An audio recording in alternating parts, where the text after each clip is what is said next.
பொழுக்கி அந்த கிளாம்பாக்கத்தில் போய் கட்டினேன். அது உங்களுக்கு தெரியுமா? இங்க இருந்து 2 மணி நேரம் போகணும் சென்னையில இருந்து. இப்ப தலைநகர் சென்னையில பேருந்து நிலையம் தெரியுமில்ல உங்களுக்கு?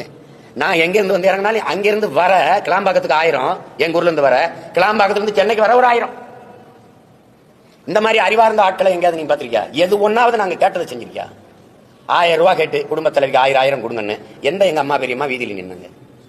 1000 ரூபாய் கொடுங்கன்னு கல்லூரி போய் படிக்க போற எந்த எங்க அக்கா தங்கச்சி வீதியில நின்னாங்க? 1000 ரூபாய் கொடுங்கன்னு எந்த என் தம்பி தமிழ் மகன் ரூபா கொடுங்கன்னு கேட்டான்? ஒண்ணு இல்ல, நல்ல கல்வியை கொடு, படிச்சுட்டு வந்தா வேலை கொடு, இதான் கேட்கறான். அதை கொடுக்கல. இது வேண்டாம்ங்கிற இங்க போய் பெருவெளியை தோண்டி இங்கதான் ஆராய்ச்சி மையம் கட்டும் உனக்கு எடுத்துக்கிட்டு அடிக்குதுன்னு இந்த பேசுவா. இவ கேட்டியடா கதைய? நான் தான் சட்டி எந்திக்கிட்டு சம்மணத்தை போட்டு வீட்டு வாசல் உட்காந்துருக்கேனா? சம்பா வளைஞ்சு சாஞ்சி கிடக்கும் உம்பார் இல்லாம ஊர்க்குறியுதுங்க. இவ வீட்டுல நான் போய் சட்டி எந்திக்கிட்டு நிக்கிறேன், இவ என்ன வார்த்தை பேசுறா பாத்துங்க. அப்படி சண்டை போடுவாங்க.